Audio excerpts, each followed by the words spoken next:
Good morning. Chapter 2 બહુપદી.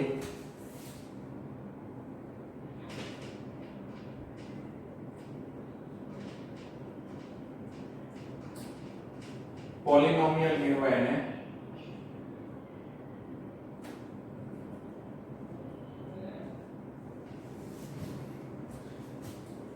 આપણે chapter 1 જે છેલ્લે જોયેલું ને એની અંદર આપણે જે વર્ગમૂળ કુંતલ એટલે કે સંખ્યા રેખા પર અસમય સંખ્યા દર્શાવવાની છે ને એ વસ્તુ બાકી છે. આપણે ગ્રાફ પોથી ની અંદર કરવાનું છે એટલે સ્કૂલ શરૂ થશે ત્યારે આપણે એ વસ્તુ ત્યારે પૂરી કરશું. આ સિવાય ચેપ્ટર 1 જે આપણે કોઈ તો એની વર્કશીટ તમને આવતીકાલે ગ્રુપમાં મોકલવામાં આવશે એ તમારે પાકી બુકમાં જ તે ચેપ્ટર 1 ની સાથે જ કમ્પ્લીટ કરવાની છે. ત્યાર પછી આ ચેપ્ટર શરૂ કરવાનું છે. બરાબર? ચાલો બહુપદીની વાત કરીએ. તમે 8મા ધોરણની અંદર બેઝિક પદાવલી અને નિત્ય સમાવનું એક ચેપ્ટર ભણી ગયા. એના પરથી આપણે પેલા બેઝિક પદાવલી વિશે વાત કરીએ. તો બેઝિક પદાવલી એટલે શું?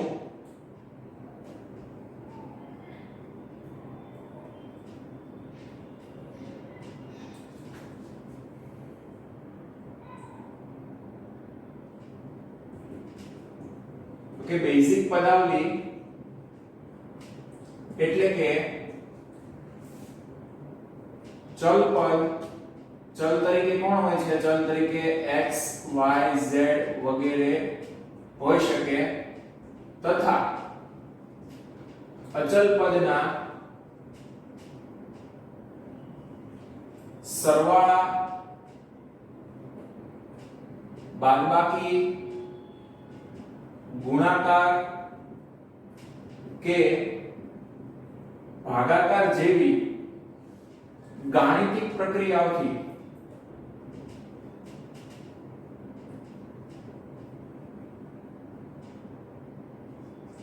બનતી પદાવલી.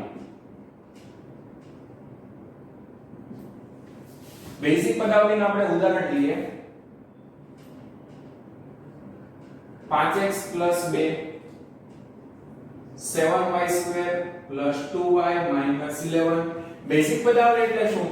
તો કે બેઝિક પદાવલી એટલે ચલ તથા અચલ પદના ગાણિતિક ક્રિયાઓથી બનતી પદાવલીઓ. ચલ પદ તરીકે અહીંયા આપણે x છે. ચલને ઇંગ્લિશમાં વેરીએબલ કહેવાય. ચાલો હવે ચલ એટલે શું આપણે એની વાત કરીએ તો આ જે એક બેઝિક પદાવલી છે ને કે બેઝિક પદાવલી હું લઉં છું 5x² - 11. આવી એક બેઝિક પદાવલી લીધી. આ બેઝિક પદાવલીમાં ચલ એટલે કે વેરીએબલ અત્યારે છે x. આ જે x છે એને ચલ કહેવાય. બરાબર? ચલનો અર્થ થાય સતત જેની કિંમત સતત બદલાતી હોય ને ચલ કહેવાય. એટલે કે x ની કિંમત તમે જુદી જુદી મૂકી શકો. બરાબર? કોઈ પણ વાસ્તવિક સંખ્યા x મૂકી શકો. બરાબર? એટલે ચલ પદ તરીકે અત્યારે x છે. ચલ તરીકે x y z કોઈ પણ abc પૈકી કોઈ પણ ચલ લઈ શકીએ આપણે. તો ચલ પદ x એની સાથે જે ગુણેલો હોય એને કહેવાય સહગુણક. બરાબર? ચાલો 5x² માં x² ની સાથે આગળ એક આંકડો એટલે કે જે સંખ્યા ગુણાયેલી છે 5 એને સહગુણક કહેવાય. સહગુણક નામ પરથી જ ખ્યાલ આવે કે સાથે ગુણાયેલ. કોની સાથે ગુણાયેલ? તો કે ચલની સાથે ગુણાયેલ. ચલની સાથે ગુણાયેલો હોય તેને શું કહેવાય? સહગુણક. આ જે ચલની જે ઘાત છે 2 એને ઘાત અથવા ઘાતાંક આપણે કહેતા એટલે ઘાત અથવા ઘાતાંક કહેવાય. આ 2 છે ને ચલો આ જે પદ છે આ પદની સાથે કોઈ ચલ જોડાયેલો નથી તો આને અચલ પદ કહેવાય. શું કહેવાય? અચલ પદ. તો કે અચલ પદ એટલે શું? તો કે જેની સાથે કોઈ ચલ પદ ન જોડાયેલું હોય તેને અચલ પદ કહેવાય. આપણે આમ પણ આની અંદર વિચારી શકીએ કે અચલ પદની સાથે જો મારે ચલ મૂકવો હોય તો ચલની મારે 0 ઘાત લેવી પડે. x ની 0 ઘાત એટલે આપણને ખ્યાલ છે છેલ્લે જ આપણે હમણાં વાત કરેલી કે કોઈ પણ સંખ્યાની 0 ઘાત એટલે જવાબ કેટલો થઈ જાય? 1. એટલે આનો જવાબ 1 આવી ગયો એટલે 11 એમ. એટલે અચલ પદની સાથે ચલની 0 ઘાત હોય છે. એટલે ટૂંકમાં આપણે વાત કરીએ તો કે જેની સાથે કોઈ ચલ ન હોય એવી સંખ્યા અચલ પદ કહેવાય. બરાબર? તો આ જે છે આ બેઝિક પદાવલી એમાં ચલ અને સહગુણક છે. તો એને આધારે આપણે અહીંયા સમજીએ તો શું કીધું છે કે ચલ અથવા અચલ પદના સરવાળા બાદબાકી જેવી ગાણિતિક ક્રિયાઓથી જોડાયેલી પદાવલીને શું કહેવાય? બેઝિક પદાવલી. બરાબર? આ જ આપણી બહુપદી છે. બરાબર? હવે બહુપદીને આપણે સ્વરૂપ વિશે અને બહુપદીના પ્રકાર વિશે આપણે આગળ વાત કરીએ તો પહેલા તો આપણે બહુપદીને દર્શાવે કેવી રીતે લખીએ. બહુપદીને small p of x, capital p of x વગેરે વડે દર્શાવાય. q of x વડે પણ દર્શાવાય એટલે એ પણ સાથે લખી નાખીએ. Small q of x, capital Q of x વગેરે વડે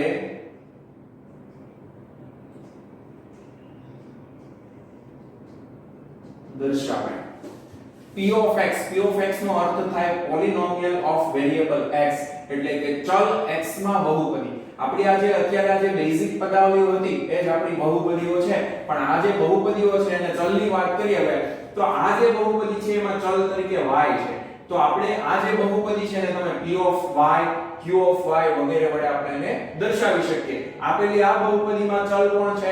x છે, એટલે આપણે એને p of x વડે q of x વગેરે વડે આપણે એને દર્શાવી શકીએ. તો શું ધ્યાનમાં રાખવાનું છે કે જે આ જે y છે ને, આપણે તો આ બહુપદીને એવું કહીએ કે ચલ y ની અંદર આપેલી બહુપદી છે, બરાબર? એટલે p of y કહેવાય ને. પોલિનોમિયલ ઓફ વેરિયેબલ y એટલે કે ચલ y માં આપેલી બહુપદી છે, ચલ x ની અંદર આપેલી બહુપદી છે, બરાબર? એટલે p of x, q of x વગેરે વડે દર્શાવાય. બહુપદીના ઘાતની સાથે વાત કરીએ. બહુપદીની ઘાત આપેલી બહુપદીમાં ચલની મહત્તમ ઘાતને બહુપદીની ઘાત કહે છે, બરાબર? ચાલો બહુપદીની ઘાત નક્કી કરવાની છે. તો બહુપદીની ઘાત કેવી રીતે નક્કી થાય? તો આ જે બહુપદી છે એમાં સૌથી મોટી ઘાત હોય એટલે કે મહત્તમ ઘાત હોય તેને બહુપદીની ઘાત કહેવાય. એટલે આપેલી આ બહુપદી છે એમાં સૌથી મોટી ઘાત છે ત્યારે y છે, સોરી બે ઘાત છે y ની. તો એનો મતલબ આ બહુપદીની ઘાત કેટલી છે? 2 છે. આના વિશે આપણે હમણાં ઉદાહરણ લઈને આગળ વાત કરીએ, બરાબર? ચાલો બહુપદીના પ્રકાર નક્કી કરીએ. તો બહુપદીના પ્રકાર બે રીતે નક્કી કરશું આપણે, ચલ ઘાતને આધારે અને બીજું પદને આધારે. તો પહેલા પદને આધારે બહુપદીના પ્રકાર નક્કી કરીએ. પદના આધારે બહુપદીના પ્રકારો. ચાલો પદના આધારે બહુપદીના પ્રકાર, એમાં પહેલું આવશે એકપદી, મોનોમિયલ, એટલે કે એક પદ હોય. આપેલી બહુપદીમાં માત્ર એક જ પદ હોય તો તેવી બહુપદીને એકપદી કહે છે. નામ પરથી જ ખ્યાલ આવી જાય, એકપદી એટલે એક પદ હશે. તો આપેલી બહુપદીમાં એક જ પદ હોય તો તેને એકપદી કહે છે, બરાબર? ચાલો એના એક્ઝામ્પલ લઈએ. 5x2 કેટલા પદ છે? એક પદ છે. 7y 7/2, બરાબર? -11. આ બધા જે બધી જ પદાવલીઓ છે એમાં એક જ પદ છે એટલે આને શું કહેવાય? એકપદી કહેવાય. હવે ખાસ એક ધ્યાન રાખવાનું છે, વિદ્યાર્થીઓ કન્ફ્યુઝ થતા હોય છે, સરવાળા બાદબાકીથી પદ છૂટા પડે. એટલે આ એક પદ, આ બીજું પદ અને આ ત્રીજું પદ ગુણાકારમાં છે તો એ બંને પદ છે એવું ન કહેવાય. એક પદ ને આ બે પદ એવી રીતે કાઉન્ટ નહીં, સરવાળા બાદબાકીથી પદો છૂટા પડે. એક પદ, બે પદ, ત્રણ પદ, આની અંદર એક પદ, બે પદ, બરાબર? આપેલી આ જે બહુપદીના ઉદાહરણ લીધા એમાં માત્ર એક જ પદ આપેલું છે તો 5x2 એટલે એકપદી, 7y એકપદી. આ જે બંને છે એમાં ચલ નથી તો આને અચલ બહુપદી કહેવાય. એના વિશે પણ આપણે હમણાં લખીએ, બરાબર? તો આ બધી જ એકપદીઓના ઉદાહરણ થયા. ચાલો એ જ રીતે દ્વિપદી. તો ફરીથી દ્વિપદી એટલે કેટલા પદ આવેલા હશે? બે પદ છે. તો જો આપેલી બહુપદીમાં બે પદ હોય તો તેને દ્વિપદી કહે છે. ચાલો એના એક્ઝામ્પલ લઈએ આપણે દ્વિપદીના. તો 5x2 -11 આ જે છે કેટલા પદ હતા? બે પદ હતા એટલે એ શું છે? આપણી દ્વિપદી છે, બરાબર? 7y2 plus 2y 4z minus 13 બરાબર. આ બધા દ્વિપદી એટલે બે પદો છે પદાવલીની અંદર એટલે એને દ્વિપદી કહેવાય બરાબર. એ જ રીતે ત્રિપદી, તો ત્રિપદીની અંદર કેટલા પદો આવેલા હશે? 3 પદો હશે એટલે એને શું કહેવાય? ત્રિપદી.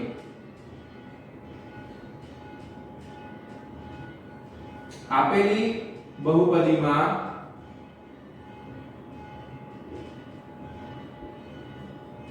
ત્રણ પદ હોય તો તેને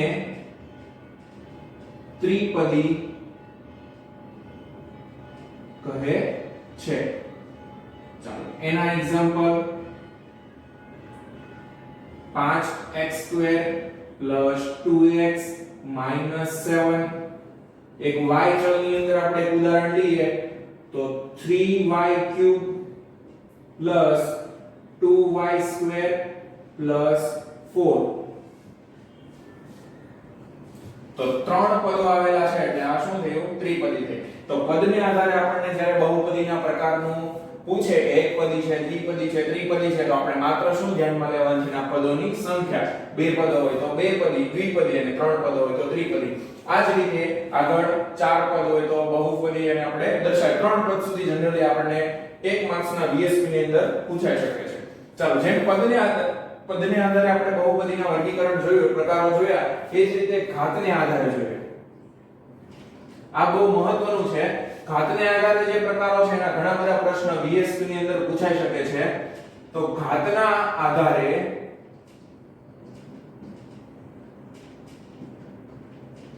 બહુપદીના પ્રકાર.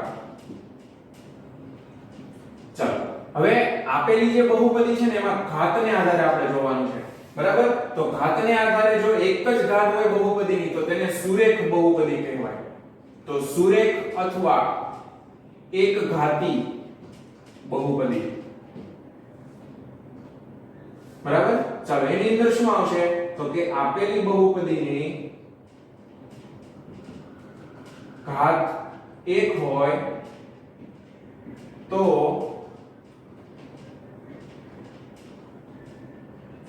તેને સુરેખ અથવા એક ઘાતી બહુપદી કહે છે.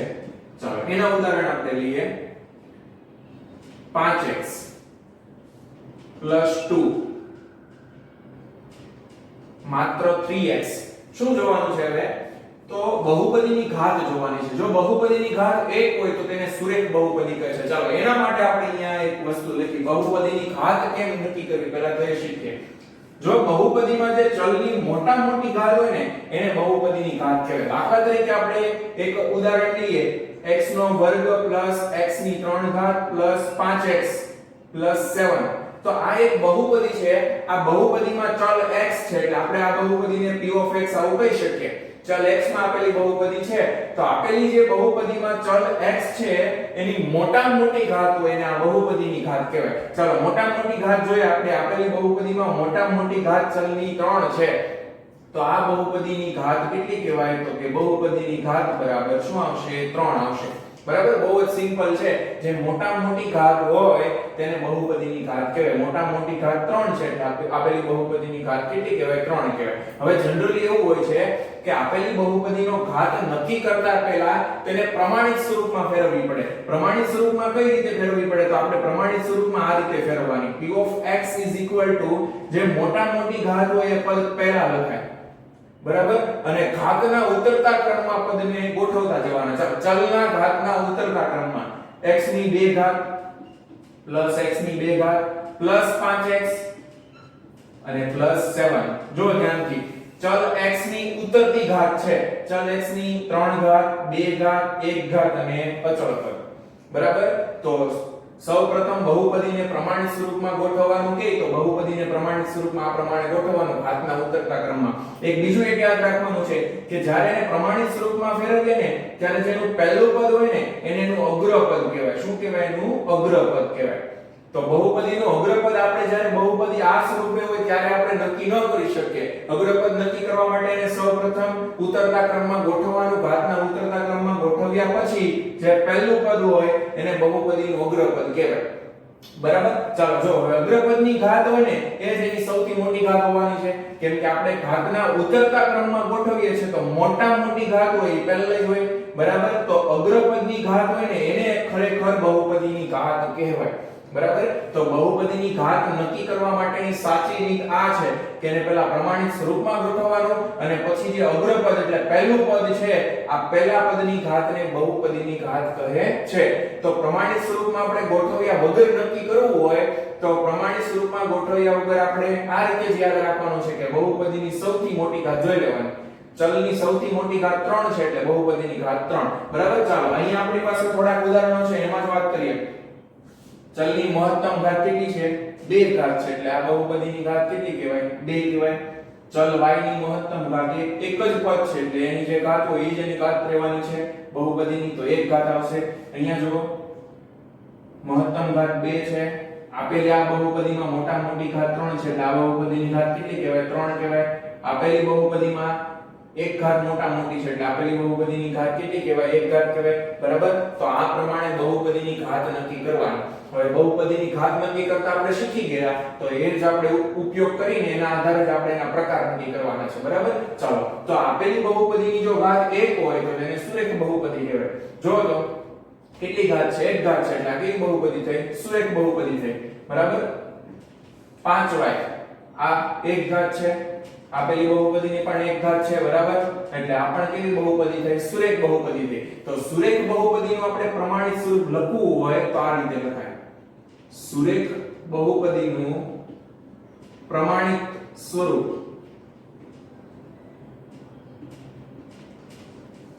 બરાબર. પ્રમાણિત સ્વરૂપમાં હું ચલ x એના સહગુણકને હું a કહું એટલે ax અચલ પદ કયું આવશે? b આવશે. તો સુરેખ બહુપદીનું પ્રમાણિત સ્વરૂપ આ પ્રમાણેનું આવે ax b જ્યાં a does not equal to 0. ચાલો આપણે આનાની સાથે સરખાવીએ. તો આ જે ચલ x છે નો સહગુણક 5 છે એ શું છે? આપણો a છે. બરાબર. અને જે અચલ પદ 2 હતા એ શું છે? આપણું b છે. અને ચલ x એમને m. તો કોઈ પણ સુરેખ બહુપદી હોય ને પ્રમાણિત સ્વરૂપ આ પ્રમાણે લખી શકો તમે ax b પ્રમાણે લખી શકો. બરાબર. હવે બીજું કે અહીંયા જે આપણે શરત લખી a does not equal to 0 એ શેના માટે લખેલી છે? તો a does not equal to 0 કેમ કે જો ચલ a 0 થઈ જાય સોરી સહગુણક a0 લઈ લઈએ તો આપેલું જે ax b છે આમાં હું a તરીકે જો 0 મૂકું તો 0x b ની જગ્યાએ હું 7 મૂકી દઉં તો 0x એટલે આ શું થઈ જવાનું? 0. તો એનો મતલબ ચલ x ની 1 ઘાત હતી પદ જ આખું નીકળી ગયું. તો 1 ઘાત વાળું પદ નીકળી ગયું એટલે 1 ઘાતી બહુપદી કહેવાય નહીં. તો એનો મતલબ કે 1 ઘાત વાળું પદ ન નીકળે ત્યારે જો સહગુણક એનો 0 ન હોય ત્યારે. એટલે સહગુણક ત્યારે 1 ઘાત વાળી બહુપદીમાં x નો સહગુણક ક્યારે 0 હોઈ શકે નહીં. બરાબર. અચળ પદ b એ કોઈ પણ વાસ્તવિક સંખ્યા હોઈ શકે એટલે a અને b કોઈ પણ વાસ્તવિક સંખ્યા તમે લઈ શકો પણ a છે એ 0 લઈ શકો નહીં. બરાબર. ચાલો તો આ સુરેખ બહુપદીનું પ્રમાણિત સ્વરૂપ થયું. એના કેટલાક ઉદાહરણ આપણે ચાલો ત્યાર પછી સુરેખ પછી દ્વિઘાત બહુપદી આપણે લઈએ.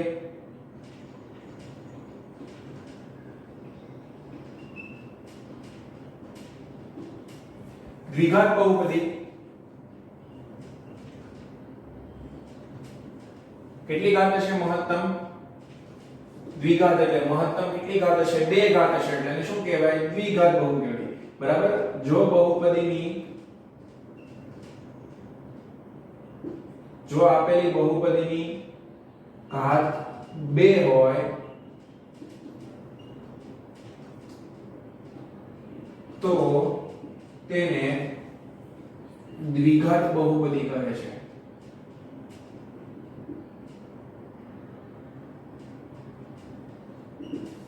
બરાબર. ચાલો એના ઉદાહરણ લઈએ આપણે. 5x² plus 2x plus 7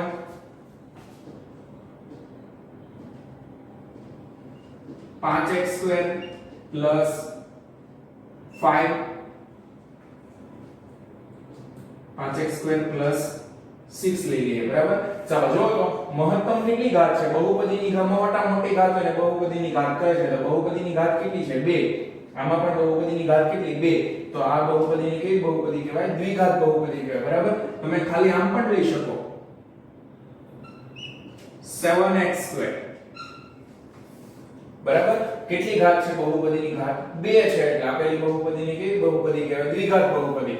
ખાલી એક ધ્યાન શું રાખવાનું છે કે આપણા જે પ્રકાર છે ને એ ઘાતને આધારે છે કે આપણે ઘાત જ જોવાની છે, પદને જોવાના નથી. આમાં 3 પદ છે, આમાં 2 પદ છે, આમાં 1 પદ છે, પણ આપણે પદને આધારે વર્ગીકરણ નથી કરતા, આપણે ઘાતને આધારે વર્ગીકરણ કરીએ છીએ.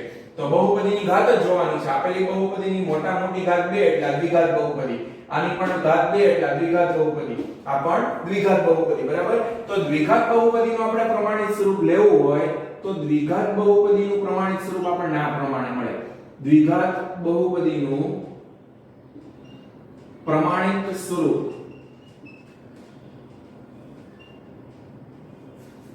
ચાલો શું હશે? 2 ઘાત હશે, 1 ઘાત પણ હોઈ શકે અને અચળ પદ પણ હોઈ શકે. એટલે આ પ્રમાણેનું પ્રમાણિત સ્વરૂપ થાય ax² + bx + c. એટલે આપણે આની સાથે આને સરખાવીએ તો a બરાબર કેટલા છે? 5 છે. એટલે x² ના સહગુણકને આપણે a કીધું, x ની 1 ઘાત એટલે 1 ઘાત એના સહગુણકને આપણે b વડે દર્શાવીને અચળ પદને આપણે શું કીધું? c કીધું. શું કીધું? x² નો સહગુણક જે a છે એ ક્યારે ફરીથી 0 હોઈ શકે નહીં. વિચારો કેવી રીતે? જ્યાં a does not equal to 0.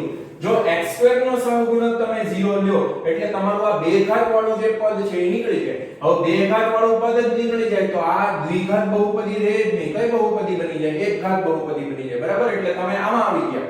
તો એનો મતલબ શું કે આ 2 ઘાત વાળું જે પદ છે એ 0 હોઈ શકે નહીં. આ 1 ઘાત વાળું પદ 0 લઈ શકો, અચળ પદ પણ 0 હોઈ શકે, પરંતુ આ દ્વિઘાત એટલે કે આ દ્વિઘાતનો જે આ સહગુણક છે એ ક્યારે 0 હોઈ શકે નહીં. જો આ 0 થઈ જાય તો આ બહુપદી દ્વિઘાત બહુપદી રહેતી જ નથી. કઈ બહુપદી બની જાય? 1 ઘાત બહુપદી બની જાય. એટલે એના માટેની શરત છે કે a does not equal to 0. એના પદની હમણાં વાત કરીએ ત્યારે ફરીથી આપણે એના ઉદાહરણ સાથે આપણે એને લઈશું. ત્યાર પછી છે ત્રિઘાત બહુપદી.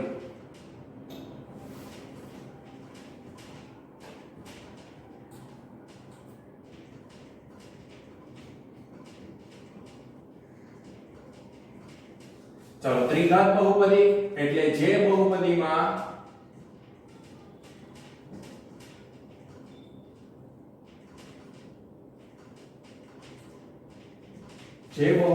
ઘાત 3 હોય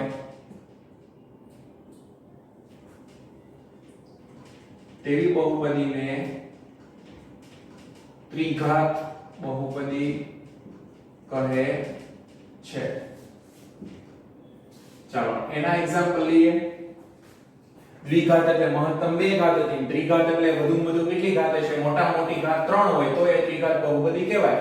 તો 5x નો ઘન પ્લસ 2x નો વર્ગ માઈનસ 3x પ્લસ 7 બહુપદીની ઘાત કેટલી છે? 3. એટલે આ કેવી બહુપદી કહેવાય? ત્રિઘાત બહુપદી કહેવાય બરાબર. હજુ એક ઉદાહરણ લઈએ આપણે 3x³ પ્લસ 5 બહુપદીની ઘાત કેટલી છે? 3 ઘાત છે. એટલે આ પણ ત્રિઘાત બહુપદીનું ઉદાહરણ કહેવાય બરાબર. ચાલો તો આના આધારે આપણે આ ત્રિઘાત બહુપદીનું પ્રમાણિત સ્વરૂપ લખવું હોય તો ત્રિઘાત બહુપદીનું પ્રમાણિત સ્વરૂપ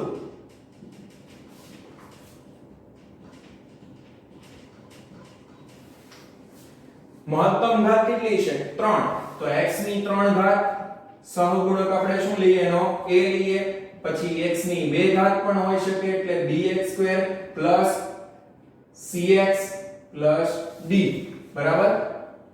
તો ત્રિઘાત બહુપદીનું આ પ્રમાણિત સ્વરૂપ થયું ax નો ઘન bx² cx d.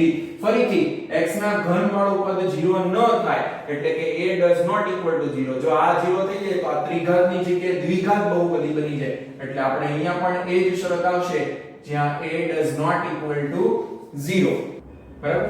ચાલો તો ખાસ તો એક આ ધ્યાન રાખવાનું છે કે બહુપદીના પ્રમાણિત સ્વરૂપ આ પ્રમાણે આપણે ખાલી એકઘાતી, દ્વિઘાતી અને ત્રિઘાત આ ત્રણ જ બહુપદી અને એના પ્રમાણિત સ્વરૂપ નીચે આપણે અત્યારે યાદ રાખવાનું છે. આપણે એટલામાં જ અત્યારે ભણવાનું છે, ત્રિઘાત બહુપદી સુધી મેક્સિમમ ભણવાનું છે, બરાબર. તો એકઘાતી બહુપદી સુરેખ બહુપદીનું પ્રમાણિત સ્વરૂપ ax b, દ્વિઘાત હોય તો ax² bx c અને ત્રિઘાત હોય તો ax³ bx² cx d. ફરીથી આપણી કોઈ પણ પ્રકારની બહુપદી હોય ના અગ્રપદનો સહગુણક ક્યારે 0 લેવાનો નથી. એટલે જો એ 0 લઈએ તો પદની ઈ બહુપદીનો પ્રકાર જ બદલાઈ જાય. એટલે બધાની અંદર a does not equal to 0 આવશે. ત્રિઘાત બહુપદી છે એનો અગ્રપદ x³ નો સહગુણક a છે તો a does not equal to 0. એનો મતલબ કે BCD જો 0 હોય તો એ ચાલે, બરાબર. એટલે BCD જો 0 હોય તો આપણે એનું પણ ઉદાહરણ લઈએ. આપણે a તરીકે 11 x3 એમ આ b c અને d ત્રણે ત્રણ પદ 0 લઉં તો આ આપણા પાછળના બે ઘાત એક ઘાત અને અચળ પદ મળશે જ નહીં. એટલે માત્ર ખાલી પેલું એક જ પદ રહ્યું, એટલે સોરી ax નો ઘન. એટલે આ આપણે ત્રિઘાત બહુપદીનું જ ઉદાહરણ થશે. એટલે એનો મતલબ a 0 હોઈ શકે નહીં, પાછળના BCD જો 0 હોય તો ચાલે. એ જ રીતે a આપણે 0 ન લઈ શકીએ. આ બંને પાછળના જે અચળ પદ અથવા એકઘાત બહુપદીનો સોરી આની અંદર આપણે 0 લઈએ તો ચાલશે. Okay, thank you.